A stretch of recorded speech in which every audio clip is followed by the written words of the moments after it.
How do we choose the input that we use when engaging students in comprehensible input activities? In this episode, we're talking about the idea of targeted comprehensible input. Angie Torre, a Spanish teacher in California, joins me to talk about the pros and cons of using targeted and non-targeted comprehensible input. Now, there are likely diverse opinions on this out there, so here is our chance to find the common ground. So let's jump in. Are you a language teacher looking for some reassurance that what you're doing in the classroom is on the right track? Or maybe you're looking for some ways to teach even more effectively. If you're one or the other or somewhere in between, you've landed in the right place. This is the World Language Classroom Podcast with your host, me, Joshua Cabral. You're about to get tips, tools, and resources so that your students continue to rise in proficiency and communicate with confidence. Let's jump in. Vamos, allons-y. Hello, my friends. Bonjour, mes amis. Hola, mis amigos. Welcome to the World Language Classroom Podcast. I am Joshua Cabral, and I have to start by saying thank you so much for listening. Being a teacher who's taking time, most likely outside of the teaching day, whether you're driving in the car, whether you're going on a walk, cleaning the house, whatever that is, and you're listening to a podcast about teaching. That's what makes you an incredible educator. So thank you for going that extra mile and doing that. So today we're going to be talking about targeted comprehensible input. Now, if you're out there, whether it's on social media, listening to podcasts, particularly this podcast, this term comprehensible input comes up a lot. We call it CI, there's the TPRS, there's all of these different ways of looking at it. But we're adding on this word targeted comprehensible input. So I guess we could say that there's comprehensible input and then targeted. So we're going to have a little bit of a different conversation about it today. And joining me is a Spanish teacher from California, from Rockland, California, just outside of Sacramento. And my guest today is Angie Torre, who has had quite a bit of experience in the world of teaching. She's been doing it for over 30 years, primarily with Spanish, but also has done some French along the way. And she has a really great blog where she shows a lot of videos and talks about specifically what she's doing in her classroom with her students. It just screams experience when I look at it. So that's why I wanted to have Angie on. I've met her a couple of times at some conferences over the years. So we're kind of reconnecting to have this conversation today. So Angie Torre, welcome to the podcast and thanks so much for being here. Oh, it's an honor to be here. Thank you for inviting me. Absolutely. So let's get going on this idea of targeted comprehensible input. So now we should make sure that we understand first, before looking at how do you do it, what it actually is. So when we say targeted comprehensible input, as opposed to, I guess, non-targeted comprehensible input, what does that mean? Can you talk us through that? Like, what's the objective of it?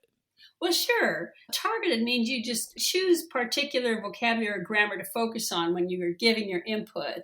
And non-targeted it's just random. But they both have the same objective. The objective is to provide messages that students will understand through repetition in context, and also to provide L+1, which means that in order for it to be comprehensible, it has to be just slightly above their understanding. So that's basically the difference. Mm-hmm. I have a lot of examples of what targeted comprehensible input might look like. Would you like to hear some examples? Yeah, I think a lot of times having the examples based on experience is helpful to illustrate it sometimes, to move out of the world of theory. And so what would that mean, that if you're doing comprehensible input that has a specific target to it? What does that look like?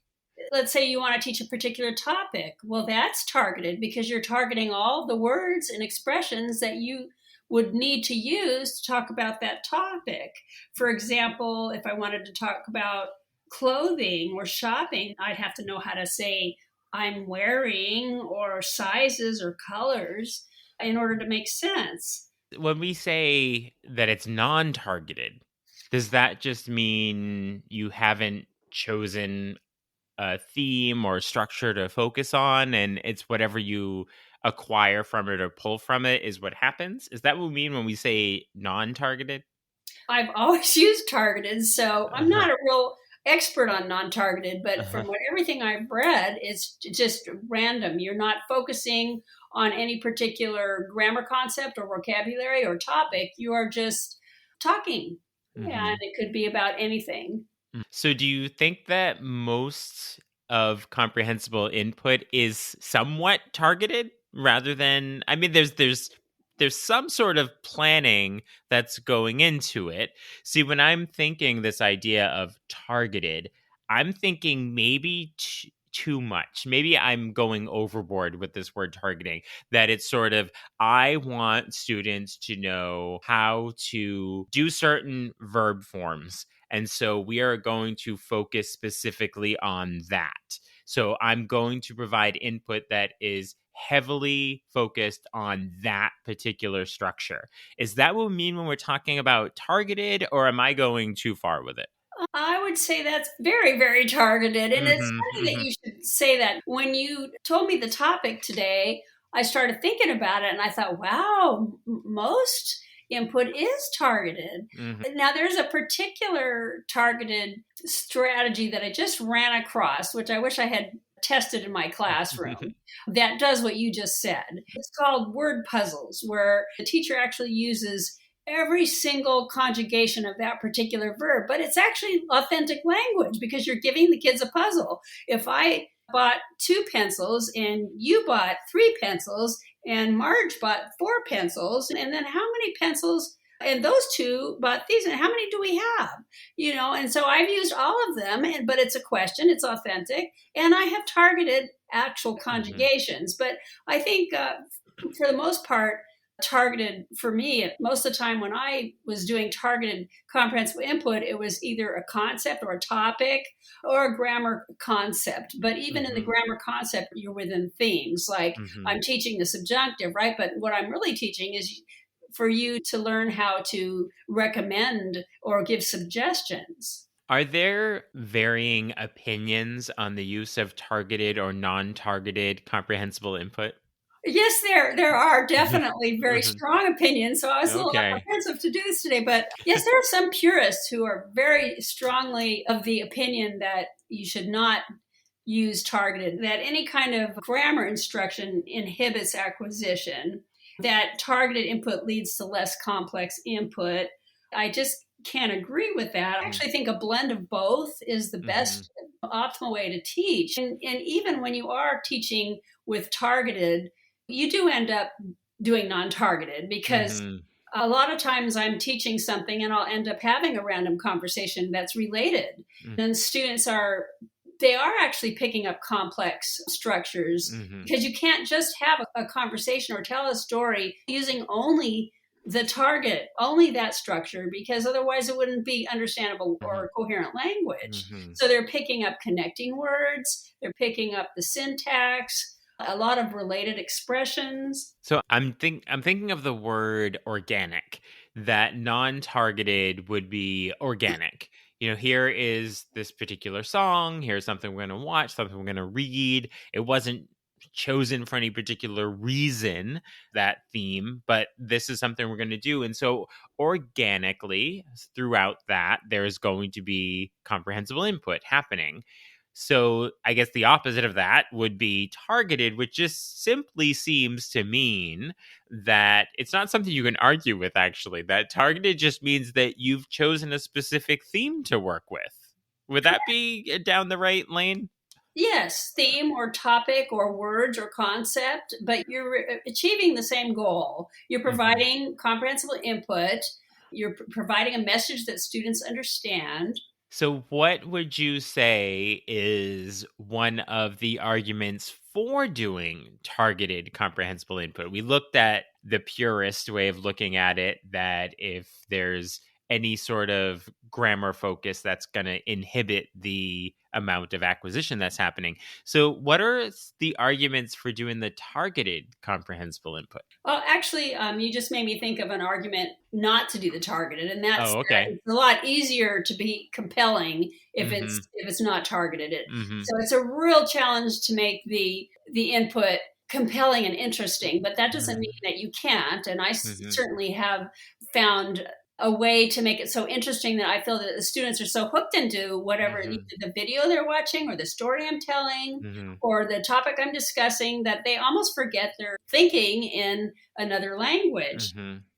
Another reason to use targeted is that very few teachers are the only teacher in that school. And Mm-hmm. so I want to make sure as a teacher that I'm filling the holes, the Mm-hmm. gaps, so that when my students go to another teacher, they've had the same input and so that they can go from there. I think that the random approach, the natural approach, as Stephen Mm-hmm. Krashen puts it, is great if students start in second grade or third grade. Mm-hmm. But most of my students and middle school and high school teacher students, they've never heard hola, ¿cómo estás? Until they stepped into your classroom, and there just isn't enough time for that natural approach to work. Mm-hmm. This idea of having the limited time rather than this huge amount of time, that we know that language acquisition is a long process, right? Yes. And so, this idea of if we had all that time to devote to the process, then this non targeted way of going about it would have its benefits.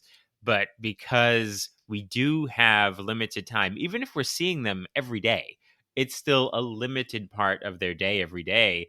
And so I guess that would be the argument for making the best of that time by targeting some of the vocabulary and language structures. When you're older, you're able to use your conscious mind in a way that you couldn't when you were younger and could access the language more easily.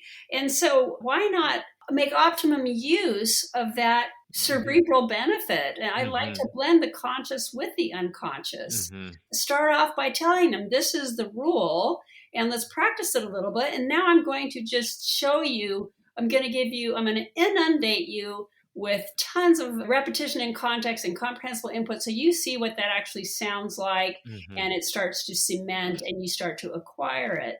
So I'm using both. The objective for input is for students to be able to understand and communicate in a way that makes sense.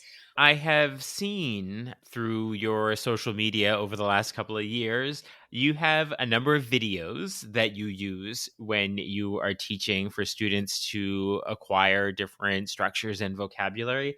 And I think you refer to these as sheltered videos, if I'm Right. not incorrect about that. Mhm. So, could you talk to us about what that is, why you refer to it as a sheltered video, and how you use them? Sheltered just means that I want to provide them language they're going to understand.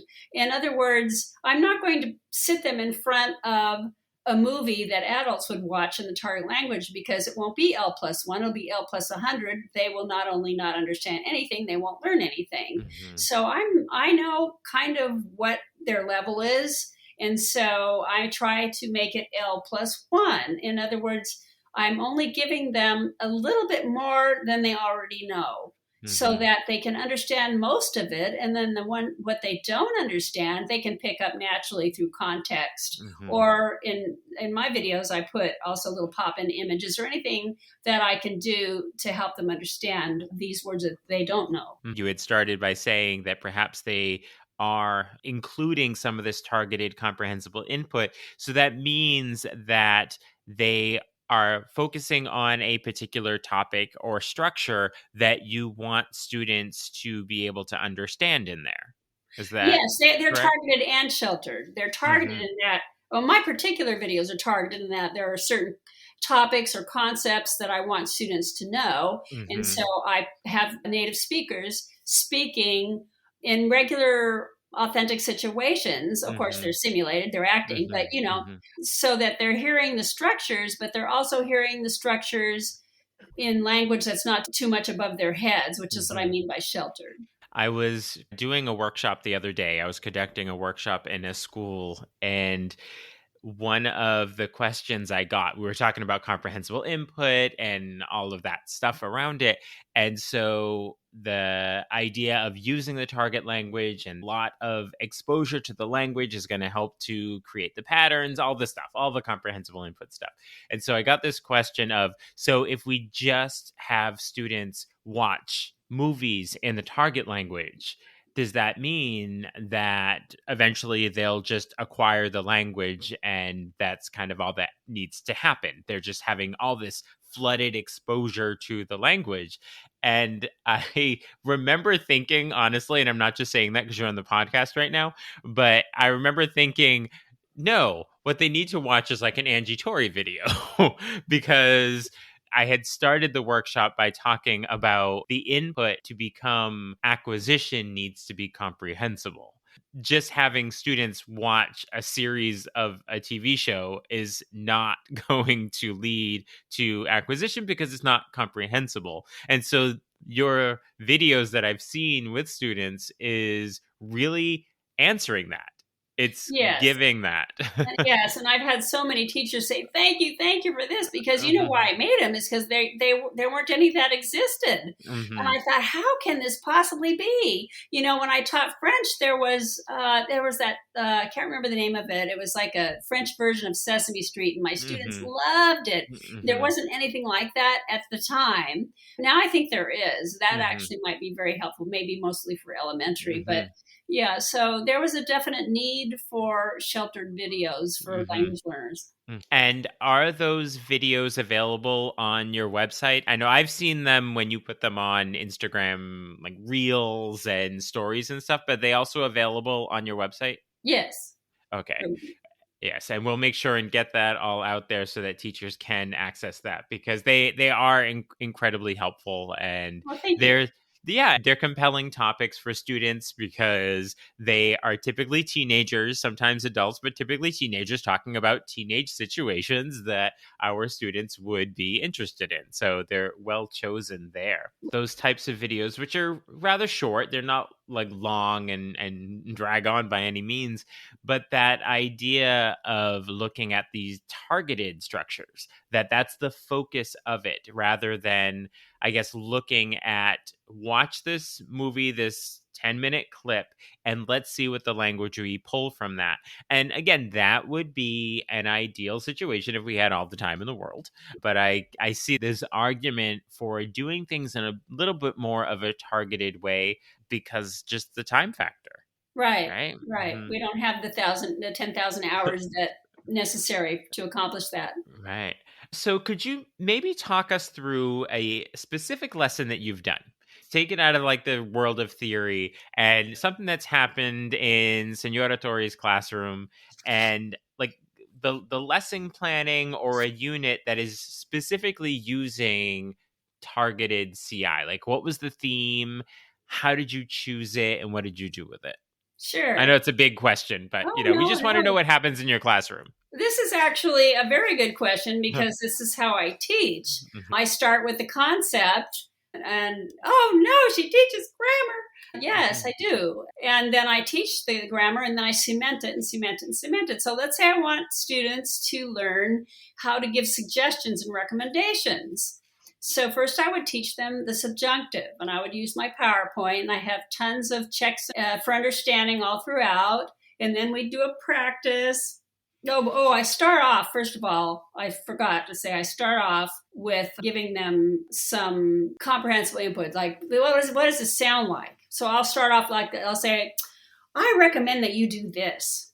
Or I'll maybe show a video. Well, I recommend that this person do more exercise, or I recommend that you do this, or, so that they just hear it.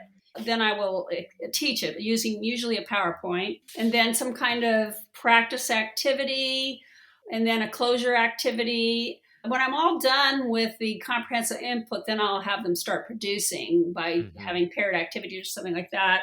Closure activities could be a competition or a game, and something to make it fun. And then I'll show a video maybe about a girl who's trying to explain why she won't marry her boyfriend, and she's telling him everything that she has to do in order to marry him. I suggest that you get a job because I always have to Mm-hmm. pay for everything, Mm-hmm. and then I do a little dialogue with puppets. I know that seems juvenile, and I was afraid students wouldn't like it, but you can't give a monologue. You need dialogue, and my students actually love the puppets, and Mm-hmm. that way I give them some dialogue.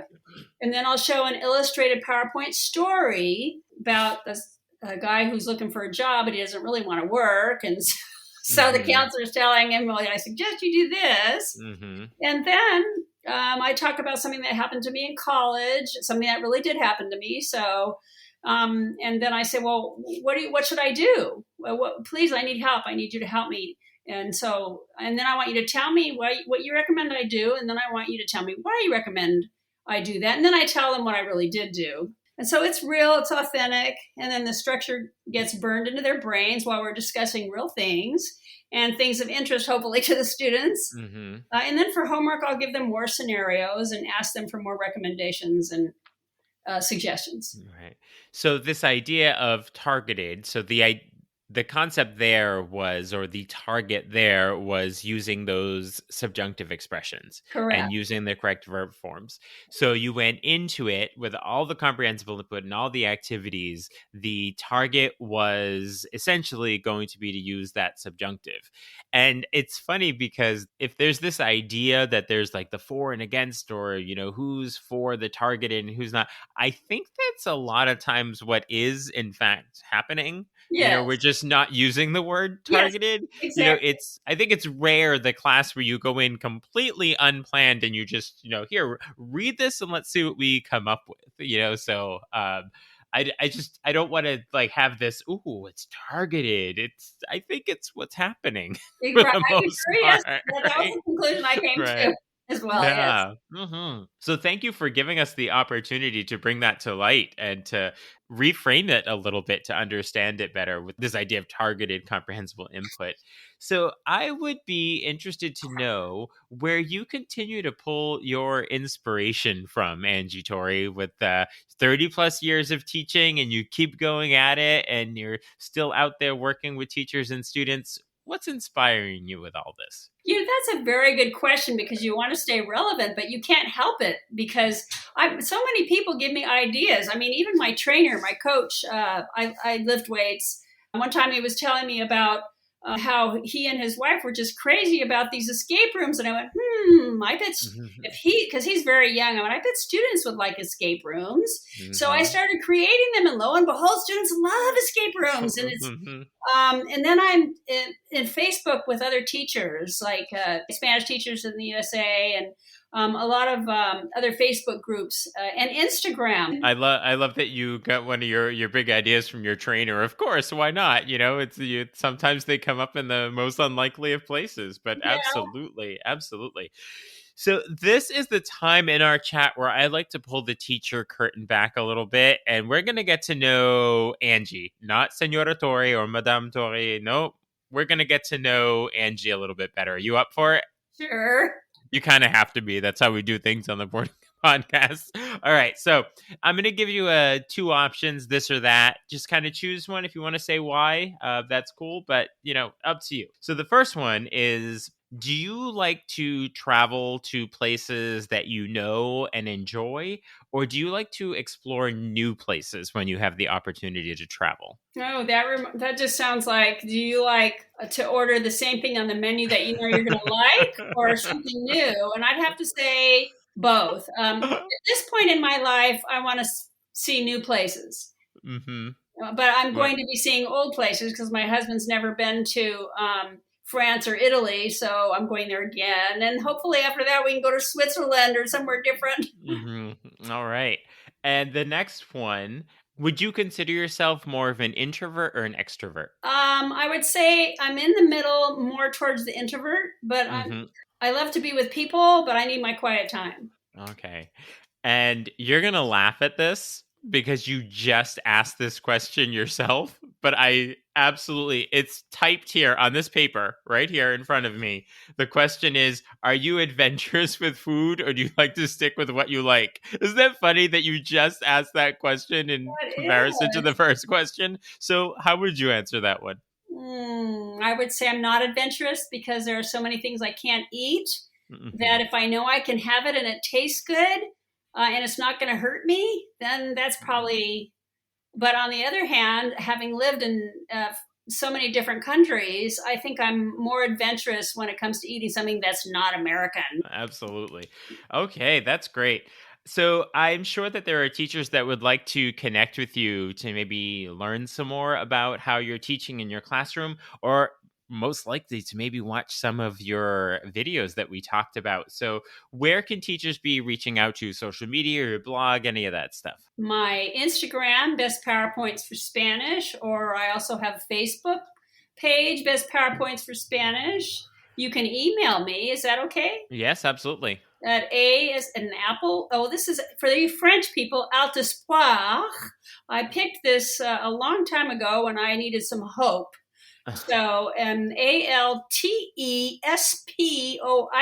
at sbcglobal.net. That's my email. And my blog post, bestpowerpointsforSpanishClass.com. I'll make sure that all of that is in the show notes so listeners can go right to the show notes and click through right to there.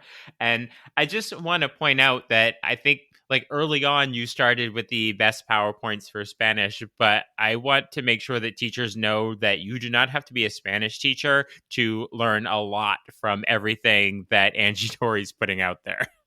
Oh, thank you. Yeah, yes. The actual name of my blog post is Best PowerPoints for Spanish and French. Best PowerPoints and more for Spanish and French. Yeah, you wanted to get it all in there. Well, when I first started sharing my resources, it was mostly PowerPoints, but then I branched out, and so I know it's not a good title. No, it is what it is, and it's out there now, and it's such a well populated blog at this point with so many blog posts on it, and they're great and wonderful. I just wanted to make sure that teachers know that despite the name being PowerPoints for Spanish, it is so much more than just PowerPoints for teaching Spanish, even though that's the way it started. Right. So as we say our goodbyes, Angie Torre, I would wondering if you could give us just some actionable advice about doing targeted comprehensible input in the classroom. Maybe that teacher who hasn't really thought about it before, and just a place to start, maybe. What would you recommend? Well, I think it's really, really important to establish a classroom environment in which you can actually use the target language. My number one advice would be use the target language as much as possible. Well, you can't do that if students aren't listening. So the number one thing that helped me be able to do that was Fred Jones for teaching. It was Fred Jones Tools for Teaching, and I learned so many instructional and classroom management strategies from him that enabled me to use the target language all period long. Well, thank you for that. That's definitely some food for thought moving forward with this. So I really appreciate your time together here today on the podcast, Angie, for all the suggestions, advice, and insights that you've provided with us. And it's been great hanging out with you. Thank you so much. Oh, you're welcome. It's been a pleasure. What are your takeaways from that conversation with Angie Torre? I know that I'm seeing most, if not all, of the comprehensible input that I use with students to be at least targeted in some way. Be sure to check out the show notes to connect with Angie Torre. You'll also see the link to sign up for Talking Points, my weekly email newsletter with tips and resources for language teaching. There are also links to get in touch with me if you'd like to work together, either in person in your school or remotely. I'll talk to you soon. Bye for now. You've been listening to the World Language Classroom podcast. Be sure to follow or subscribe wherever you're listening so you don't miss a single episode. Let's continue the conversation on Twitter, Facebook, or Instagram at WL Classroom. You can also see over 250 blog posts about language teaching at, you guessed it, WLClassroom.com.